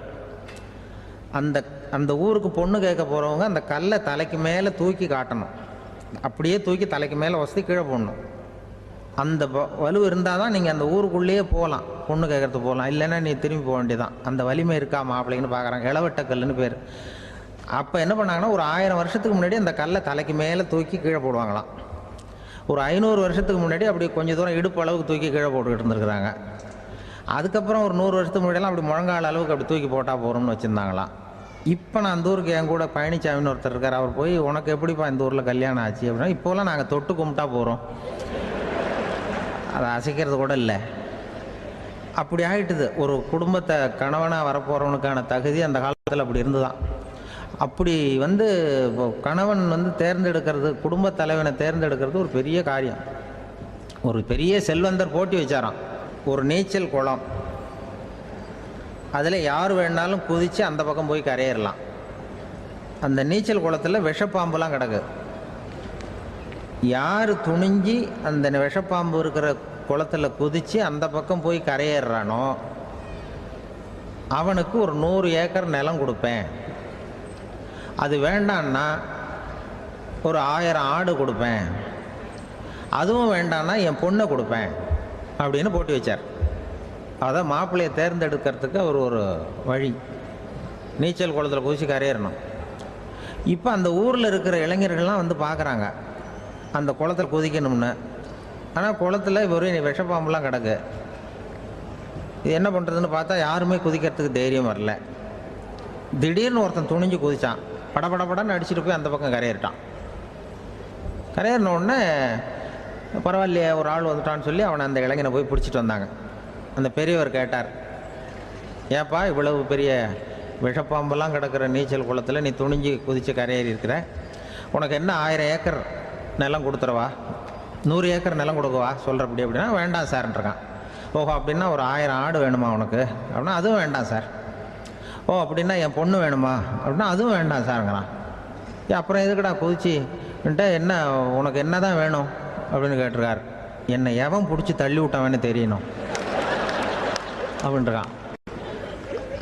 அதுக்காக அவன் பார்த்துருக்கான். அப்படி இருந்தால் தான் துணிச்சல் வரும் இந்த காலத்தில். எதுக்கு இவ்வளவு சங்கடம்லாம் வச்சாங்கன்னா, ஒரு குடும்பத்துக்கு தலைவராக வர வேண்டிய ஒரு ஆள், கணவனாக இருக்க வேண்டியவனுக்கு துணிச்சல் இருக்கா, தைரியம் இருக்கா அப்படிங்கிறது பார்க்கறதுக்காக இப்படிப்பட்ட தேர்வு முறைகள்லாம் வச்சுருந்தாங்க அந்த காலத்துலலாம். இப்போலாம் கல்யாணம் பண்ணுறது ஆளுக்கு நேரில் பார்க்காமலே கூட கல்யாணம் நடக்குது இன்டர்நெட்டில். இப்போ சர்டிஃபிகேட் கேட்குறாங்க, நோய் நொடி இல்லாமல் இருக்காரா பார், காட்டுக்கெலாம் போக வேண்டாம், நேராக ஆஸ்பத்திரிக்கு போய் ஒரு சர்டிஃபிகேட் வாங்கிட்டு வா, உனக்கு ஒன்றும் வியாதி இல்லைன்னு ப்ரூவ் பண்ணு, அதுக்கப்புறம் பார்த்துக்கலாம், மற்றதை பேசுவோம் அப்படின்னு சொல்லி அப்படி இருக்குது நிலைமை. அதனால் குடும்பத்தில் அந்த கணவனாக இருக்கிற வேண்டியவனுக்கு பொறுப்பு அதிகம். ஏன்னா எல்லாத்தையும் அனுசரித்து போக வேண்டியதாக வந்தான். அப்படி தான் இருக்குது. அந்த கணவன் மனைவிக்குள்ளே விட்டு கொடுக்கறது அதெல்லாம் பற்றி நிறைய எல்லாரும் ஏற்கனவே நம்ம புலவர்கள்லாம் பாடியிருக்காங்க. எல்லோரும் சொல்லுவாங்க, ஒரு கணவன் ஒரு குழந்தை பிறந்து தான் ஒரு வீட்டில், அந்த குழந்தைக்கு என்ன பேர் வைக்கிறதுங்கிறது ஒரு தகராறு. இந்த குழந்தைக்கு என்ன பேர் வைக்கிறதுங்கிறதுல தகராறு வந்துடுது. யார்? கணவனுக்கும் மனைவிக்கும். அவன் என்ன சொல்கிறான், எங்கள் அப்பா பேரை தான் வைக்கணுங்கிறான் அவன். இந்த அம்மா என்ன சொல்லுது, இல்லை எங்கள் அப்பா பேரை தான் வைக்கணும் அப்படிங்குது. காலையிலேருந்து சண்டை, தகராறு. எதிர்த்த வீட்டுக்காரன் பார்த்தான், இது என்ன காலையிலேருந்து எதிர்த்த வீட்டில் தகராறு நடக்குது, என்னென்னு போய் கேட்டிருக்கான். என்னம்மா உங்களுக்கு உள்ள தகராறு, காலையிலேருந்து பார்த்தேன் அப்படின்னா, ஒன்றும் இல்லைம்மா, எங்கள் குழந்தைக்கு பேர் வைக்கிறதுல எங்களுக்கு உள்ளே ஒத்து போக முடியல, நான் எங்கள் அப்பா பேரை வைக்கணுங்கிறேன், அந்த அம்மா அவங்க அப்பா பேரை வைக்கணுங்குது, அதுதான் எங்களால் குடும்பத்தில் ஒரு நிம்மதி இல்லாமல் இருக்கிறோம், தகராறு பண்ணிகிட்ருக்கோம் அப்படின்னு நானா. அப்போ எதிர்த்த வீட்டுக்காரன் சொல்லியிருக்கான், எதிர்த்த வீட்டுக்காரன்னு நான் எதுக்கு இருக்கிறேன், நான் பஞ்சாயத்து பண்ணி வைக்கிறேன், இப்போ உங்களுக்குள்ள என்ன இது பேர் தானே வைக்கணும், ஏன்ப்பா உங்கள் அப்பா பேர் என்ன அப்படின்னு அவனை கேட்டிருக்கான். எங்கள் அப்பா பேர் சீனிவாசன் அப்படின்ட்டுருக்கான். இந்த அம்மாவை உங்கள் அப்பா பேர் என்னம்மா, கிருஷ்ணன் அப்படின்னு சொல்லி இவன் யோசிச்சு பார்த்தான். குழந்தைக்கு சீனிவாச கோபாலகிருஷ்ணன்னு பேர் வைங்க போங்க அப்படின்ட்டு போயிட்டான். ஏற்ற விட்டுக்கு தீர்த்து வச்சுட்டு போயிட்டான். போனதுக்கப்புறம் இவங்க 2 பேரும் பேசிக்கிட்டாங்க. சரி, இந்த சீனிவாசன் சரி கிருஷ்ணன் சரி, நடுவில் கோபாலம் யார் அப்படின்னு சொல்லி அவனை போய் இழுத்துட்டு வந்தான். எழுத்து வீட்டில் போய் அது யாரா, அது இங்கே வா, அது யாரா கோபால அப்படின்னா, அது எங்கள் அப்பா பேர், நீ அதை மட்டும் எதுக்கு விட்டு வைக்கிற, அதையும் சேர்த்து வச்சுட்டு போடான்னு. அதாவது குடும்பத்தில் ஒரு கணவனும் மனைவியும் ஒரு சின்ன விஷயத்தில் கூட ஒத்து போகலைன்னா இப்படி தான் ஏற்று வீட்டுக்காரன் பஞ்சாயத்துக்கு வருவான். கோபாலன்னு குறுக்க வருவான் ஒருத்தன். அப்படி அந்த அனுசரிப்புங்கிறது குடும்பத்தில் ரொம்ப அவசியம். கணவனும் மனைவி அது ஒன்றுக்கு மேலே இந்த கல்யாணம் பண்ணிக்கிறாங்கல்ல, அது ரொம்ப அவஸ்தை. ஒருவனுக்கு ஒருத்திங்கிறது நம்ம இதெல்லாம் சொல்கிறது. ஒன்றுக்கு மேற்பட்ட திருமணங்கள் சங்கடத்தில் தான் கொண்டு விடும். நிறைய சொல்லுவாங்க. உலகத்திலேயே ஒரு பெரிய இது என்ன தெரியுங்களா, இயற்கை நிர்ணயம் பண்ணுது.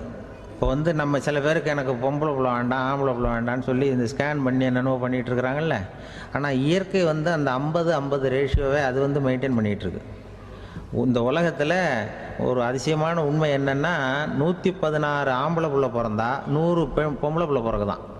உலக அளவில் 116 ஆம்பளை பிள்ளை பிறந்தா 100 பொம்பளை பிள்ளை பிறகுது. இது எதுக்கு 16 அதிகமாக பிறகுதுன்னா, அந்த வாலிப வயசு அடையிறதுக்குள்ளே 16 செத்து போகுது. 16 அங்கங்கே ஓடுறது கொஞ்சம் முரட்டத்தனமாக போகிறதுனால செத்து போகுது. அந்த 50-50 இந்த ஒருத்தருக்கு ஒருத்தங்கிற ரேஷியோவை இயற்கை மெயின்டைன் பண்ணிகிட்டு இருக்கு. அது ஒரு பெரிய அதிசயம். அதை விட பெரிய அதிசயம் என்னென்னா, இந்த உலக யுத்தம் நடந்ததில்ல, முதல் உலக யுத்தம், 2வது யுத்தம், அப்போ பார்த்துருக்குறாங்க, கணக்கு எடுத்துருக்குறாங்க. அந்த யுத்தம் முடிஞ்ச பிறகு 116 ஆம்பளை பிள்ளைக்கு பதிலாக 160 170 பிறக்க ஆரம்பிச்சுதான். 100 பெண் குழந்தைக்கு 170 180 ஆண் குழந்தை. இது எதுக்குன்னா, அந்த போரில் செத்து போகுதில்ல ஆம்பளை பிள்ளைகள், அதை ஈடுகட்டுறதுக்காக அதிகமாக பிறக்க ஆரம்பிச்சிருக்கு. அந்த அளவுக்கு இயற்கை ஒரு பெரிய ரேஷியோவை மெயின்டைன் பண்ணுது. அதாவது ஒருவனுக்கு ஒருத்திங்கிறத அது சொல்லிகிட்டு இருக்கு. புறாவெல்லாம் வளர்த்திங்கன்னா, நான் கூட புறா வளர்த்துருக்குறேன் ஊரில். புறா வளர்த்திங்கன்னா ஒரு தடவைக்கு 2 முட்டை தான் விடும் ஒரு வீட்டுக்கு. அந்த 2 முட்டையும் குஞ்சு பறிச்சுன்னா அதில் ஒன்று ஆணாக இருக்கும், ஒன்று பொண்ணாக இருக்கும். அது எந்த முட்டை ஆண் எந்த முட்டை பெண்ணுங்கிறத இயற்கை நிர்ணயம் பண்ணுது. அதை வந்து நம்ம மாற்றவே முடியாது. ரெண்டையும் அந்த பெண்ணாவோ ரெண்டையும் ஆணாவோ மாற்ற முடியாது நம்ம. அதனால் அந்த இயற்கையை புரிஞ்சுக்கிட்டு நாம் நடந்துக்கணும். அதனால தான் ஒரு கணவன் ஒரு மனைவி, அதான் ஒருத்தருக்கு ஒருத்தங்கிறது. ஒன்றுக்கு மேலேனா சங்கடம் தான். ஒரு பஸ்ஸில் வந்து ரெண்டு பெண்கள் வந்துக்கிட்டு இருந்தாங்களாம். பஸ்ஸு பிரயாணம். 2 பெண்கள் வந்து பக்கத்தில் உட்காந்துருக்காங்க. அந்த கண்டக்டரை கூப்பிட்ருக்காங்க, இங்கே வாயா அப்படின்னு அந்த ஒரு அம்மா கூப்பிட்ருக்கு.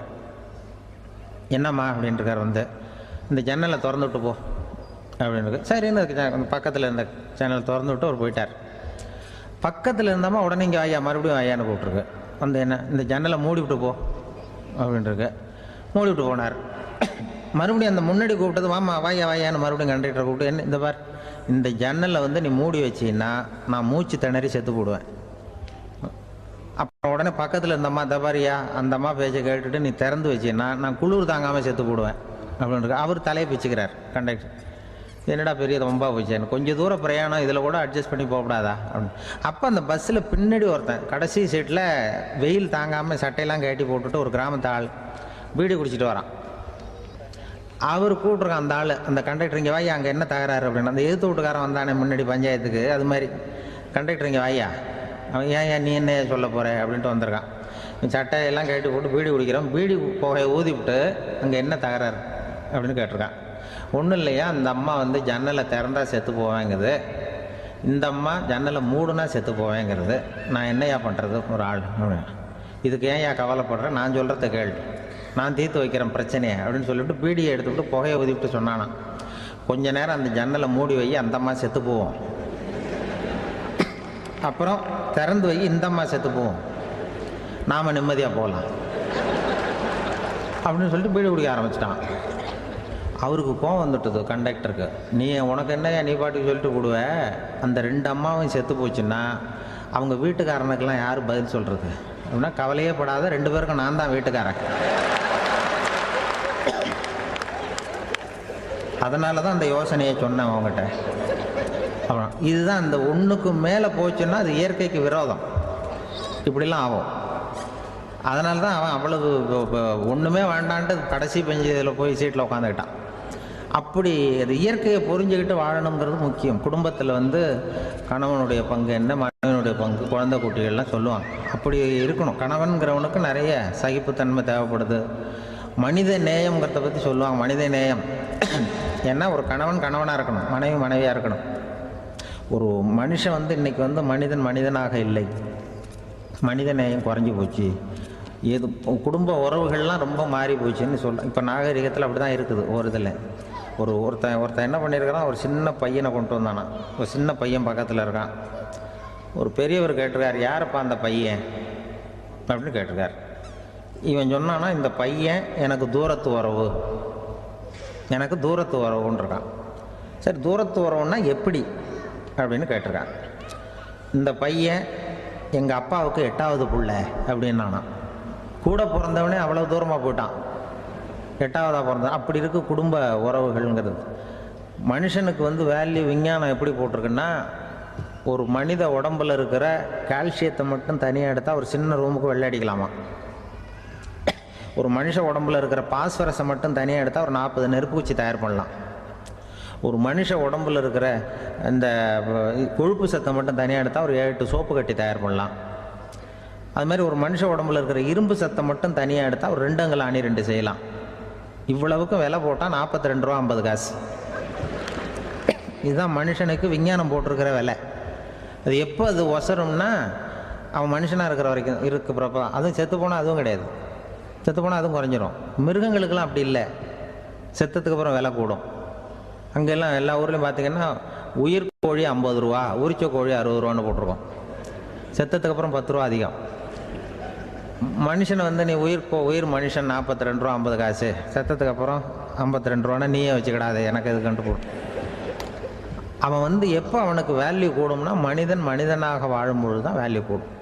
குடும்பத்தில் வந்து அந்த பாசத்தோடு வாழணும்னு கடவுள்கிட்ட கேட்டு சொன்னாங்களே, அதுதான். இந்த சமூகங்கிறதும் ஒரு பெரிய குடும்பம்தான். அதனால தான் இந்த நாட்டுக்கு உள்ள பெருமையை எல்லாரும் ஒற்றுமையாக இருந்தால் எதையும் சாதிக்கலாம்ங்கிறது தான் இந்த நாட்டுக்கு உள்ள பெருமை. அப்படி நிரூபித்தோம். அதனால் சமூகங்கிறதும் ஒரு குடும்பம் மாதிரி இருக்கிறது தான் பெருசு. இப்போ சில இதெல்லாம் இப்போ ஜாதி மத வேறுபாடெல்லாம் வந்து நம்முடைய முன்னேற்றத்தை வந்து தடுக்கும். விலங்குகள் வந்து நம்மளோட மேலானது. அதான் ஒரு ஊரில் ஒரு சிவன் கோயில் இருந்து தான். சிவன் கோயிலில் அந்த புறாவெல்லாம் வளர்ந்துக்கிட்டு இருந்திருக்கு. அந்த மாடத்தில், சிவன் கோயில் மாடத்தில் புறாவெல்லாம் குடியிருந்திருக்கு. உடனே அதுக்கு கும்பாபிஷேகம் பண்ணுறதுக்காக ஊரில் திட்டம் போட்டாங்க. சிவன் கோயிலுக்கு வெள்ளடிக்க ஆரம்பித்தாங்க. வர்ணம் பூச ஆரம்பித்ததும் அதுக்கு சாரம் கட்டுவாங்கள்ல, இந்த குச்சியெல்லாம் வச்சு சாரம் கட்டுவாங்க. உடனே இந்த புறாவெல்லாம் என்ன பண்ணிச்சான், இனிமேல் நம்ம இங்கே வெள்ளை அடிக்கிறாங்க, கும்பாபிஷேகம் வருது, நம்ம இங்கே குடியிருக்க முடியாது, எதிர்த்தாப்புல எங்கே போகலான்னு பார்த்துருக்கு. இந்த உயரம் கோபுரத்தில் இருந்த புறாவெல்லாம் எதிர்த்தாப்புல ஒரு மாதா கோயில் இருந்திருக்கு, சர்ச்சு. அங்கே சில மாடங்களில் புறாவெல்லாம் இருக்குது, சில மாடம் இருக்குது. உடனே நம்மளாம் அங்கே போடுவோம் கொஞ்சம் காலத்துக்குன்னு எல்லாம் புறப்பட்டு இந்த மாதா கோயிலுக்கு போயிடுது. அங்கே போனால் அங்கே இருக்கிற புறாவோடு சேர்ந்து இதுவும் குடியிருந்துகிட்ருக்கு. கொஞ்ச நாள் என்னாச்சு, அங்கே கிறிஸ்மஸ் வந்துட்டுது. கிறிஸ்மஸ் வந்ததும் சரி இங்கேயும் வெள்ளடிக்க ஆரம்பிக்கிறாங்க. நம்ம மறுபடியும் எங்கடா போகிறதுன்னு பார்த்தா அங்கே இருக்கிற புறாவோட சேர்ந்து இதுவும் சேர்ந்து நேராக ஒரு பள்ளிவாசல் இருந்தது. எதுக்கு அங்கே இருக்கிற மாடத்தில் போய் அங்கே குடியேறிட்டுது எல்லாம். அங்கே போனால் அங்கே ரமலான் மாதம் வந்து ரம்ஜானுக்காக அதையும் புதுப்பிக்க ஆரம்பித்தாங்க. இது என்ன பண்ணுறதுன்னு சொல்லி இந்த 3 செட்டு புறாவும் சேர்ந்து என்ன பண்ணிச்சு, எங்கே போகலான்னு பார்த்தா மறுபடியும் அதுக்குள்ளே இந்த சிவன் கோயிலில் கும்பாபிஷேகம் முடிஞ்சு போச்சான். முடிஞ்சிருக்கு, அங்கே போடுவோம் எல்லாருன்னு சொல்லி எல்லா புறாவும் அந்த சிவன் கோயிலுக்கு வந்துட்டுது. அங்கே போய் மாடத்தில் அதை குடியிருந்துட்டுது. அப்போ திடீர்னு ஒரு நாள் பார்த்தா ஒரே கலவரம் பூமியில் எல்லாம் ஒருத்தனை அருவாளை தூக்கிட்டு நிற்கிறான், குச்சி எடுத்து ஒருத்தனை சுட்டுக்கிறான். ஒரே கலவரம், சத்தம், ஒரே மத கலவரம் வந்துட்டுது ஊரில். அப்போது புறாவெல்லாம் மாடத்தில் இருந்துக்கிட்டு ஒரு குஞ்சு புறா அவங்க அம்மாட்ட கேட்டு தான், இது என்ன, இந்த மனுஷனுக்கு என்ன ஆச்சு, இந்த மனுஷனுக்கு என்ன ஆச்சு, அவன் கத்தியை தூக்கிட்டு நிற்கிறானே அப்படின்னு கேட்டு தான். ஒரு குஞ்சு புறா அவங்க அம்மாட்ட கேட்டு தான், அம்மா புறா. இப்போ அம்மா அந்த புறா சொல்லித்தான், மனுஷனுக்கு இப்போ மதம் பிடிச்சிருக்கு, அதான் கத்தியை தூக்கிட்டு நிற்கிறான் அப்படின்ட்டுருக்கு. இப்போ நமக்கெல்லாம் பிடிக்கலையே அப்படின்னு தான். அப்போ அந்த புறா சொல்லித்தான், அந்த பாருமா, நாம் வந்து இந்த சிவன் கோயிலில் இருந்தாலும் நமக்கு புறான்னு தான் பேர், இந்த மாதா கோயிலுக்கு போனாலும் நமக்கு புறான்னு தான் பேர், பள்ளிவாசலுக்கு போனாலும் நமக்கு புறான்னு தான் பேர். அந்த மனுஷன் அப்படி இல்லை. அவன் இங்கே இருக்கிற வரைக்கும் இந்துன்னு சொல்லுவான், அங்கே மாதா கோயில் இருந்தான்னா கிறிஸ்தவன்னு சொல்லுவான், பள்ளிவாசலில் இருந்தான்னா முஸ்லீம்னு சொல்லுவான். அப்போ குஞ்சு புறா அது என்ன இப்படி பண்ணுறாங்க மனுஷங்க, இப்போ அவங்கள விட நம்ம வசதி போல் இருக்க, நம்ம தேவலாம் போல் இருக்க அப்படின்னு தான் அந்த குஞ்சு புறா. அப்போ அந்த தாய் புறா சொல்லித்தான், உண்மைதான், அதனால தான் நம்ம மேலான இடத்துல இருக்கிறோம், அவன் கீழே நிற்கிறான் இன்னமும் அப்படின்னு சொல்லித்தான். இதுதான் அந்த குடும்பம்ங்கிறது, சமுதாயம்ங்கிறது ஒரு பெரிய குடும்பம். அது அந்த புறாகிட்டேருந்து மனுஷன் கற்றுக்க வேண்டியிருக்கு. அப்படி இருக்குது இன்றைக்கி மனுஷனுடைய நிலைமை. அதை வந்து புரிஞ்சுக்கணும். அப்படி தான் ஒவ்வொரு இதுலேயும் நாம் வந்து நடந்து கொள்ள வேண்டியிருக்குது. மிருகங்கள்கிட்டேருந்து கற்றுக்கிற வாய்ப்பெல்லாம் இருக்குது. அப்படி சொல்லுவாங்க. அந்த இதில் வந்து நம்ம குடும்பத்தில் வந்து என்னென்னா, இப்போ இந்த பிள்ளைகளை பற்றி சொல்லுவாங்க. இப்போ ராமர் லட்சுமணர் கதை சொல்லுவாங்க. அதாவது ராமரும் பரதனும் பந்து விளையாடிக்கிட்டு இருந்தாங்களாம் சின்ன வயசில் பந்து விளையாடிக்கிட்டு இருந்தாங்களாம். உடனே ராமர் வந்தாராம். வந்து கோசலை அவங்க அம்மா கோசலை மடியில் சோர்ந்து போய் உட்காந்தாராம். சந்தோஷமாக வந்து உட்காந்துருக்கார். அப்போ அந்த கோசலை அம்மா கேட்டாங்களாம், ஏன்ப்பா அப்படி இவ்வளவு சந்தோஷமாக இருக்கே, என்ன காரணம் அப்படின்னு கேட்டிருக்கார். அப்படின்னு அந்த அம்மா கேட்டிருக்கு. ராமன் சொன்னான்னா, இது என் தம்பியோட நான் பந்து விளையாண்டுட்டு இருந்தேன், பரதன், அவன் வந்து ஜெயிச்சுட்டான், நான் தோத்துட்டேன், என்னை வந்து அவன் ஜெயிச்சுட்டான், அவனுடைய வெற்றி வந்து எனக்கு சந்தோஷமாக இருக்குது, தம்பியோட வெற்றி, அதனால் நான் சந்தோஷமாக இருக்கேன்னு சொல்லியிருக்கு. அந்த அம்மாவுக்கு ரொம்ப சந்தோஷம், தம்பி ஜெயிக்கிறாங்கிறத பற்றி அண்ணன் வந்து சந்தோஷப்படுறானே அப்படின்னு. கொஞ்ச நேரத்தில் பரதன் வந்திருக்கான். அவன் சோர்ந்து போய் கலங்கி போய் வந்து அதே அம்மா மடியில் உட்காந்துருக்கான். நீ தான் ஜெயிச்சுட்டியாமே, நீ என்னத்துக்கு வருத்தப்பட்டுக்கிட்டு வர அப்படின்னு கேட்டிருக்க அந்த அம்மா. அப்போ பரதன் சொன்னானா, நான் ஜெயிக்கணுங்கிறதுக்காக அண்ணன் விட்டு கொடுத்தாரு, தோத்துட்டாரு, அதனால் எனக்கு வருத்தமாக இருக்குது. உண்மையில் அவர் தான் ஜெயிச்சிருக்க வேண்டியது, எனக்காக விட்டு கொடுத்தாரு, அதனால் நான் வருத்தப்படுறேன்னா. அப்போ அந்த அம்மா சொல்லித்தான், இப்படி தான் தம்பியினுடைய வெற்றி அண்ணனை சந்தோஷப்படுத்துது, அண்ணனுடைய தோல்வி வந்து தம்பியை வருத்தப்பட வைக்குது, இப்படி தான் இருக்கணும் அண்ணன் தம்பின்னா, அப்படி தான் குடும்பத்தில் இருக்கணும்னு சொல்லி அந்த அம்மா சொன்னதாக சொல்லுவாங்க ராமாயணம். அதே போல் இப்போ இதில் வரும், நபிகள் நாயகத்தினுடைய பேரர்கள் பாத்திமாவனுடைய பிள்ளைகள் 2 பேர், ஹசன் ஹுசைன் 2 பேர் நபிகள் நாயகத்தினுடைய பேரன்மார்கள். அன்னை பாத்திமாவனுடைய குழந்தைகள். ஹசனும் ஹுசைனும் பேசிக்கிறதே இல்லையா கொஞ்ச நாள்.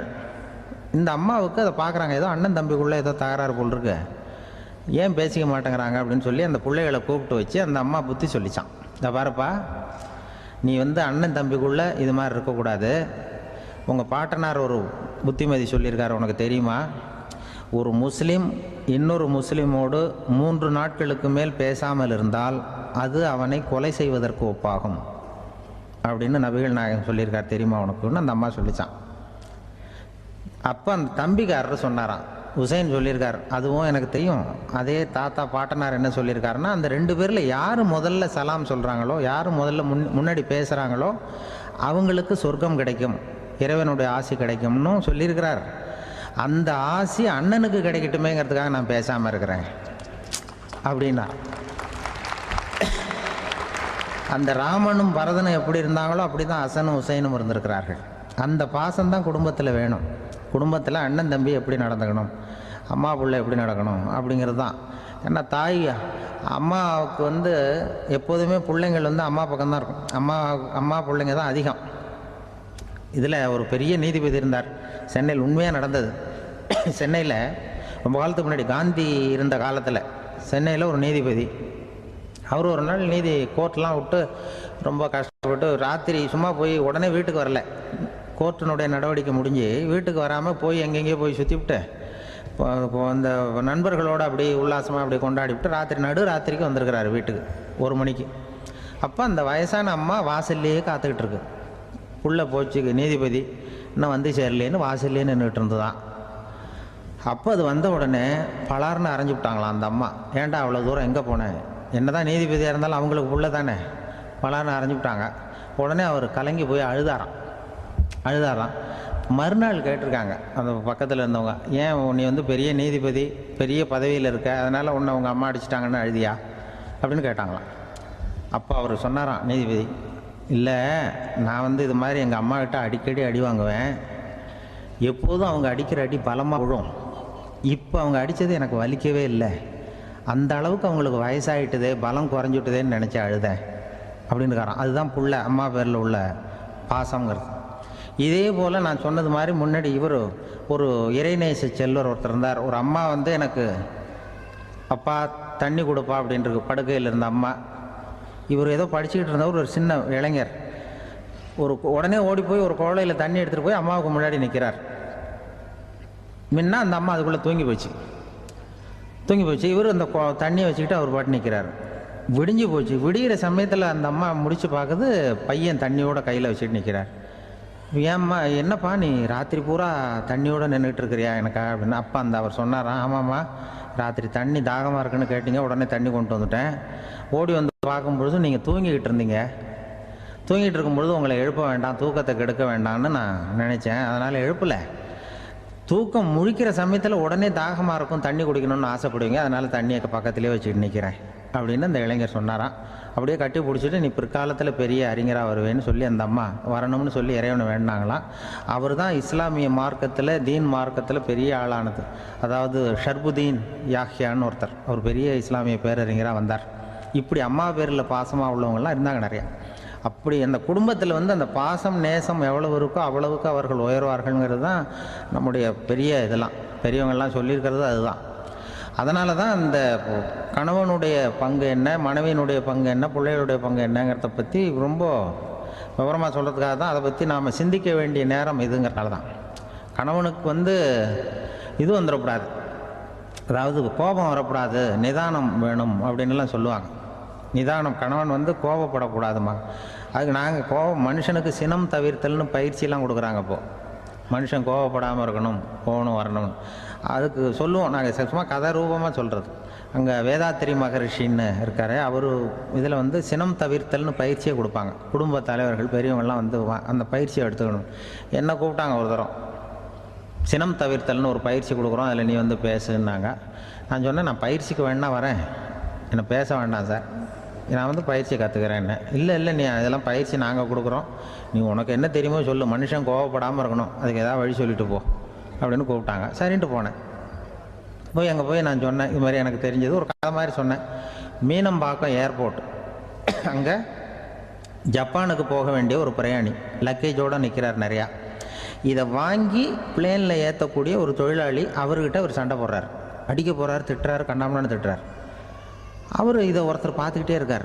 அந்த சினம் தவிர்த்தல் பயிற்சி கொடுக்குற பேராசிரியர் ஒருத்தர் பார்த்துக்கிட்டே இருக்கார். இது எப்படி இவன் இந்த ஆள் அவ்வளவு கோபமாக அடிக்க போகிறான், திட்டுறான் அந்த பெரிய மனுஷன், இவர் பதிலுக்கு அவர் திட்டவே இல்லையே. அந்த அந்த தொழிலாளி சிரிச்சுக்கிட்டே சரி சார் சரி சார் அப்படின்னுட்டே இருக்கான். இவர் லக்கேஜை வாங்கி பிளேனில் ஏற்றுற தொழிலாளி இவன் கண்ணாவுன்னு அடிக்க போகிறான், திட்டுறான், முகம் செவந்து போச்சு.